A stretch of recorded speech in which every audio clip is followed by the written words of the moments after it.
বিসমিল্লাহির রহমানির রহিম।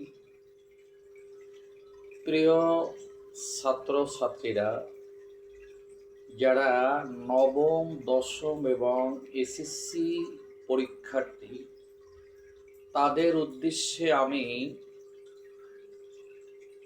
বাংলা প্রথম পত্রের কবিতা অংশের বোশেখ কবিতা সম্পর্কে ছোট একটি লেকচার দিতে চাই। প্রথমেই আমাদের কবিতার ভাবার্থটা এমনভাবে জানতে হবে, কবিতার মধ্যে কবি আল মাহমুদ কি নিয়ে আলোচনা করেছেন, এটার মধ্যে কোন বিষয়টিকে তিনি হেডলাইন দিয়েছেন, এ বিষয়টি আমার মেমোরির ভিতরে প্রথম থাকতে হবে। কবি আল মাহমুদের যত কবিতা আমরা দেখতে পাই, সবগুলো কবিতার মধ্যেই দেখা যাচ্ছে লোকশব্দ, মানে গ্রামীণ শব্দ বেশি থাকে এবং গ্রামীণ জিনিসকে নিয়ে তিনি কবিতা লিখেছেন। তারই একটি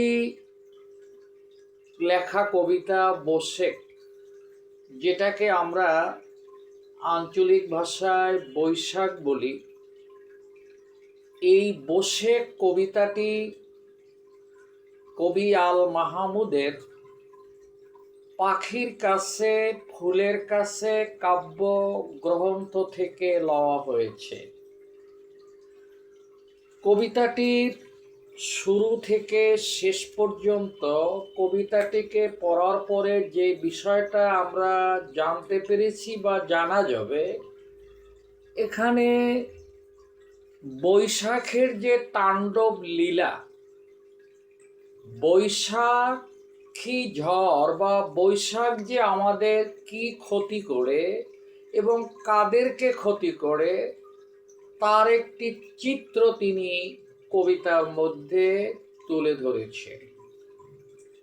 এ কবিতার মধ্যে কবি আল মাহমুদ আমাদের বুঝাতে চেয়েছেন যে বৈশাখের তাণ্ডব লীলা আমাদের প্রকৃতিকে কি কি ক্ষতি করে, তারই একটি চিত্র এখানে তুলে ধরা হয়েছে। কবিতার মধ্যে বলা হয়েছে,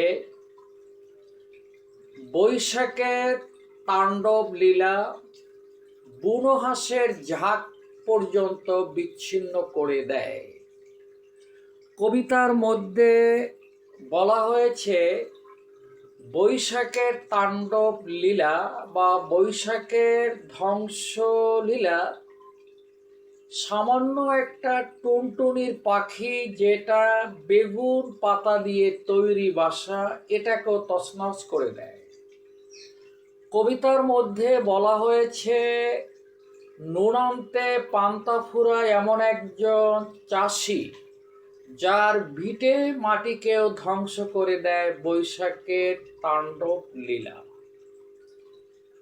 প্রিয় ছাত্রছাত্রীরা, কবিতার লাইনগুলো আমি যদিও বুঝাবো, কিন্তু আগে সামারিটা বলি। কবিতার মধ্যে বলা হয়েছে, জেট বিমান যার গতিবেগ অনেক বেশি, তার পাখাগুলো ধুমড়ে মুচড়ে দেয় আমাদের বৈশাখের তাণ্ডব লীলা। প্রিয় ছাত্রছাত্রীরা, কবিতার মধ্যে বলা হয়েছে, টেলিগ্রাফের থাম মানে খুঁটিগুলো তছনছ করে দেয় আমাদের বৈশাখ। কবিতার মধ্যে বলা হয়েছে, সেই নদীর ভিতরে যে মাঝি পালতোলা নৌকা চালায়, সেই মাঝির যে নৌকার রশি বা দড়ি, ওটা পর্যন্ত আমাদের বৈশাখের তাণ্ডব লীলা ধ্বংস করে দেয়। এক পর্যায়ে আমরা স্বাভাবিকভাবে বুঝতে পারি, বৈশাখ আমাদের দেশে যেভাবে আক্রমণ করে, যেভাবে ধ্বংসলীলা করে, তারই একটি চিত্র কবি আল মাহমুদ কবিতার মধ্যে তুলে ধরেছেন। কবি আল মাহমুদ এখানে এমন একটা চিত্র ধরতে চলেছেন, আমাদের ন্যাচারাল যে বৈশাখ, ন্যাচারাল যে কাল বৈশাখী আমাদের কত ক্ষতি করে, এবং এই ক্ষতিটা সবচেয়ে বেশি করে সাধারণ মানুষের উপরে, যারা খেটে খাওয়া মানুষ, যারা বিশাল অট্টালিকার মধ্যে থাকে না, যারা নুন আনতে পান্তা ফুরায়, যারা খুব নিডি মানুষ, তাদের বেশি ক্ষতি করে। এই চিত্রটা কবি আল মাহমুদ বসে কবিতার মধ্যে তুলে ধরেছে। প্রিয় ছাত্রছাত্রীরা, বসে কবিতার সামারিটা তোমাদের সামনে আগে তুলে ধরা মানেই হলো তোমরা এখন বুঝতে পেরেছো যে এখানে কি বলা হয়েছে, কি নিয়ে আলোচনা করা হয়েছে। এরপরে কবিতার লাইনগুলো যখন আমি বলবো তখন হয়তোবা তোমরা আরো একটু বুঝটা ক্লিয়ার হবে। প্রিয় ছাত্রছাত্রীরা, যখন আমার লেকচারটা তোমরা শুনবে, তোমরা বোর্ডের মূল বইটা সামনে রেখে লেকচারটা শুনলে হয়তোবা কিছুটা উপকৃত বেশি হবে। আমি প্রথমেই কবিতার আলোচনার মূল বক্তব্য এখানেই ফিনিশিং করে বলতে চাই যে এ কবিতার মধ্যে কবি আল মাহমুদ বৈশাখের তাণ্ডব লীলা, বৈশাখের ধ্বংস লীলাকে তুলে ধরেছেন কবিতায়, যেটা আমরা অর্থ যখন বলবো আরো ক্লিয়ার বুঝবে। এখন আমরা বসে কবিতার কবির পরিচয় একটু জানবো, তারপরে কবিতার শব্দার্থগুলো জানবো, তারপরে কবিতার আলোচনা লাইন টু লাইন করব। হয়তোবা তোমরা এই সামান্য একটা লেকচার শুনে আমার মনে হয় তোমরা অনেকগুলো এমসিকিউ, অনেকগুলো জ্ঞানমূলক, অনেকগুলো অনুধাবন বুঝতে পারবে। আর এতক্ষণ যে জিস্ট কথাটা বলা হলো সামারি, এটা দ্বারা তোমরা সিকিউ অর্থাৎ প্রয়োগ এবং উচ্চতার দক্ষতা ভালো করে বুঝে নিতে পারবে। আমাদের অনেক ছাত্রছাত্রীরাই বলে যে স্যার কবিতার লাইন তো বুঝি না। আসলে কবিতার লাইনগুলোই ফ্যাক্টর, লাইনগুলোই সমস্যা, লাইনগুলো না বুঝলে ওখানে লেখা যায় না। তা প্রথমে আমি কবি পরিচিতির একটু মূল কথা বলি। এই সংক্ষিপ্ত লেকচারে তো আর ব্যাপক বলা যাবে না, মূল কথাগুলোই তোমরা শুনবে।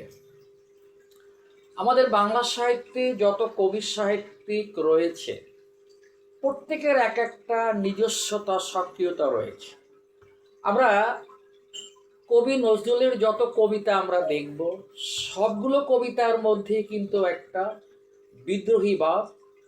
সে সবসময় সত্যকে প্রতিষ্ঠা করতে চেয়েছেন এবং সে সবসময়ের জন্যই প্রতিবাদ মুখর ছিলেন।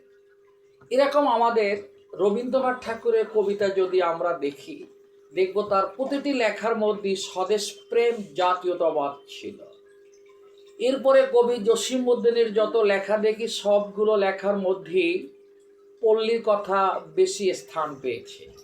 তদ্রূপ আজকের আমাদের যে কবি আল মাহমুদ, তার কবিতার ভিতরে লোক শব্দ মানে আঞ্চলিক বা প্রাকৃতিক জিনিস নিয়ে বেশি আলোচনা করা হয়। এই কবি আল মাহমুদের নামটা অনেকেই আমরা ভুল করি। প্রিয় ছাত্রছাত্রীরা, আমরা জানি প্রত্যেক কবি সাহিত্যিকরাই ছদ্ম নামে কিছু লেখে। যেমন আমাদের রবীন্দ্রনাথ ঠাকুর যত আর্টিকেল লিখেছেন ম্যাক্সিমাম লেখার মধ্যেই ছিল ভানু সিংহ, মানে ছদ্ম নাম ছিল। এরকম আমাদের আজকের কবি আল মাহমুদের নামটা কিন্তু আসলে প্রকৃত মাহমুদ নয়, তার নামটা হলো মীর আব্দুস শুকুর। তিনি জন্মগ্রহণ করেছেন বিবাড়িয়াল মোরাইল গ্রামে। যদিও বিবাড়িয়াটা সংক্ষেপে লেখা বইতে, কিন্তু আসলে বিবাড়িয়া মানে ব্রাহ্মণবাড়িয়া। এই কবি আল মাহমুদ জন্মগ্রহণ করেন, তার জন্ম সনটা হলো 1936 সালে তিনি জন্মগ্রহণ করেন। তার ব্যক্তিগতভাবে তার পেশা ছিল সাংবাদিকতা। তিনি জীবনের বৃহৎ সময় তিনি সাংবাদিকতা লেখালেখির মধ্যে কেটে দিয়েছেন। পরবর্তীতে তিনি বাংলাদেশ শিল্পকলা একাডেমির মহাপরিচালকের পদ থেকে অবসর নিয়েছেন। প্রিয় ছাত্রছাত্রীরা, এই কবি আল মাহমুদ স্বাধীনতা পরই অর্থাৎ বাংলাদেশ স্বাধীন হওয়ার পরই তিনি গণকণ্ঠ নামে পত্রিকার সম্পাদক হিসাবে দায়িত্ব নেন। প্রিয় ছাত্রছাত্রীরা, এই কবি আল মাহমুদ যতগুলো কাব্যগ্রন্থ লিখেছেন তার মধ্যে তাকে ফেমাস করেছেন সোনালী কাবিন, বখতিয়ারের ঘোড়া। এরপরে তোমার পাঠ্য বইয়ের মধ্যে যে সমস্ত কবিতাগুলো তাকে বিখ্যাত করেছেন এর মধ্যে আমরা দেখতে পাচ্ছি কালের কলস, তারপরে তিনি আরও কিছু কবিতা লিখেছেন শিশুতোষ, যেমন পাখির কাছে, ফুলের কাছে। প্রিয় ছাত্রছাত্রীরা, এই কবি 2019 সালের 15 ফেব্রুয়ারি মৃত্যুবরণ করেন। এখন আমরা কবিতার ভিতরের লাইনগুলো মোটামুটিভাবে বলবো, তোমরা ভালো করে শোনো। আমি লাইনগুলো বলে থিমটা বলে দিচ্ছি। যে বাতাসে বুনো হাঁসের ঝাঁক ভেঙ্গে যায়, এ কবিতার মধ্যে কবি বলতে চেয়েছেন কাল বৈশাখীর তাণ্ডব লীলা, বুনো হাঁস যে একসাথে ঝাঁকে ঝাঁকে চলতে, সেই ঝাঁক থেকেও তাকে ফিরে রেখেছি। এখানে প্রশ্ন আসতে পারে, বসে কবিতার মধ্যে কোন হাঁসের কথা বলা হয়েছে? বুনো হাঁস। তোমার প্রশ্ন থাকতে পারে রাজা হাঁস থাকতে পারে, পাতি হাঁস থাকতে পারে, এবং তোমার প্রশ্নে থাকতে পারে বুনো হাঁস। বুনো হাঁস মানে যে হাঁস বনে থাকে। এরপরে লাইনটা হলো, জেটের পাখা দুমড়ে শেষে আছাড় মারে। জেট বলতে এখানে বোঝানো হয়েছে বিমান, যার গতি অনেক বেশি। এই জেটের যে পাখা, এটাও কালবৈশাখীর তাণ্ডব লীলায় ভেঙে যায়। এ কারণে আমরা দেখতে পাচ্ছি যখন আবহাওয়া খারাপ তখন কিন্তু বিমান চলাচল বন্ধ থাকে, কারণ বিমান যখন উপরে উঠে বাতাসে পাখাগুলো ভেঙে যেতে পারে। প্রিয় ছাত্রছাত্রীরা, আমি কিন্তু সাধারণভাবে যেভাবে কথা বলি সেভাবেই তোমাদের কবিতার লাইনগুলো বুঝাচ্ছি যেন তোমরা বুঝতে পারো। এরপরে নদীর পানি শূন্যে তুলে দেয় সরিয়ে। তোমরা হয়তোবা যারা গ্রামে গঞ্জে থাকো বা যাও, দেখবা সিডর, নার্গিস, আয়লা, বিজলি, টর্নেডো, ক্যাটরিন যখন আসে তখন নদীর গতিবেগটা এত উঁচু ওঠে, পানি অনেক উপরে উঠে যায়। তাই এখানে বলা হয়েছে কাল বৈশাখীর ঝড়ে নদীর পানি শূন্যে উঠে যায়। প্রিয় ছাত্রছাত্রীরা, নুয়ে দেয় টেলিগ্রাফের থামগুলো। আমাদের যে টেলিগ্রাফ আগে ছিল, এখন তো আমরা স্মার্ট জগতে পড়ে গিয়েছি, এখন আর টেলিগ্রাফ প্রয়োজন নেই। বিদ্যুতের থামের মতো, বিদ্যুতের খাম্বার মতো টেলিগ্রাফের থামগুলো এরকম সেই কালবৈশাখী তাণ্ডব লীলায় নুয়ে পড়ত। এরপরে কবিতার মধ্যে আছে সেই পবনের কাছে আমার এই মিনতি। অর্থাৎ কবি আল মাহমুদ পবন মানে বাতাস, বাতাসের কাছে মিনতি করেছেন, বাতাসের কাছে আবেদন করেছেন, হে বাতাস, হে বৈশাখী বাতাস, তুমি আমাদেরকে ধ্বংসলীলা থেকে রেহাই করো। এরপরে গরিব মাঝির পালের দড়ি ছিঁড়ে কি লাভ। পরীক্ষায় দেয় কিন্তু, বসে কবিতায় কার দড়ি ছিঁড়েছিল? কালবৈশাখী তাণ্ডব লীলা। গরিব মাঝির পালের দড়ি, গরিব মাঝির পালের দড়ি। প্রিয় ছাত্রছাত্রীরা, আমি দুই একটা কথা একটু রিপিট করি। রিপিট করার মানে হলো তোমরা যেন বুঝতে পারো এবং কথাটা ক্লিয়ার বুঝতে পারো। এরপরে লেখো, এখানে একটা লাইন আছে, কি সুখ বলো গুড়িয়ে দেয় চাষির ভিটে। আমরা জানি গ্রামীণ একজন চাষি যে হ্যান্ড টু মাউথ, যার চলার মতো শক্তিও কম এবং থাকার মতো বাস্তবিকতাও খুব নরবর, সেই চাষির ঘরকেও ভেঙে দেয় কালবৈশাখীর তাণ্ডব লীলা। এখানে এটা বোঝানো হয়েছে। এরপরে একটা লাইন আছে, বেগুন পাতার বাসা ছিঁড়ে টুনটুনিতে। পরীক্ষায় আসে যে বসে কবিতার মধ্যে কোন পাখির কথা বলা হয়েছে? টুনটুনি পাখি, যাদের বাসাটা বানানো হয়েছিল বেগুন পাতা। বেগুন পাতা দ্বারা বোঝানো হয়েছে খুব সামান্য, একবার হালকা নরবরে বাসা, সেই টুনটুনিদের বাসা পর্যন্ত কাল বৈশাখী একেবারে ছিঁড়ে চূর্ণ বিচূর্ণ করে দেয়। প্রিয় ছাত্রছাত্রীরা, এরপরের লাইনটা আমরা দেখি, উল্টে ফেলে দুঃখী মায়ের ভাতের হাঁড়ি। পরীক্ষা আসে, আমি দেখেছি এমসিকিউবে যে বসে কবিতার মধ্যে কোন হাড়ির কথা বলা হয়েছে? ভাতের হাড়ির কথা। আমরা গ্রামগঞ্জে যারা বাস করি তারা দেখব গ্রামে ভাত পাক করে চুলার পাশে রেখে দেয়, ভাত পাক করে এরকম রাখে, যার কারণে অনেক সময় কিন্তু বাতাস আসলে পাতিলটা পর্যন্ত পড়ে যায়, উল্টে যায়। একথা এখানে এটাই বলা হয়েছে। প্রিয় ছাত্রছাত্রীরা, এরপরে এখানে একটা কথা বলা হয়েছে যে আমি সব লাইনগুলো এখানে বলবো না, যেহেতু তোমাদের ছোট লেকচার। এরপরে কবিতার মধ্যে আর একটা লাইন আছে, উড়িয়ে নিলে গরিব চাষের ঘরের খুঁটি। অর্থাৎ এই বৈশাখী, কাল বৈশাখীর তাণ্ডব লীলা, সেই বৈশাখের, অর্থাৎ বৈশাখ সেই ঘরের খুঁটি পর্যন্ত নিয়ে যাচ্ছে। প্রিয় ছাত্রছাত্রীরা, আমরা কবিতার মূল মূল কথাগুলো একটু বললাম।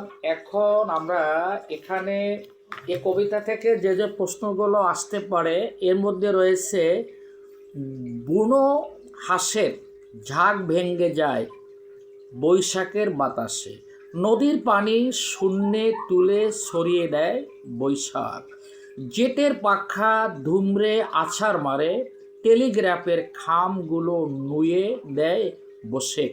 কবি মিনতি করেন পবনের কাছে, মানে বাতাসের কাছে। কবি মহাপ্রতাপশালী বলেছেন কাল বৈশাখীকে, বাতাস পালের দড়ি ছিঁড়ে নেয় কার? গরিব মাঝির। বাতাস ঘরের খুঁটি উড়িয়ে দেয় কার? গরিব চাষির। বাতাস সুখ পায়, অর্থাৎ চাষির ভিটা গুড়িয়ে দিয়ে। কবি বাতাসের কাছে জানতে চায় বাবুই পাখির ঘর উড়িয়ে দিয়ে কি আনন্দ লাভ, দয়ালু মেঘের সাথী পবন। প্রিয় ছাত্রছাত্রীরা, আজকের আমাদের লেকচারটা মিনি একটা লেকচার। আমরা বসে কবিতার সামারিতেই আমার জানার উদ্দেশ্য মেইল।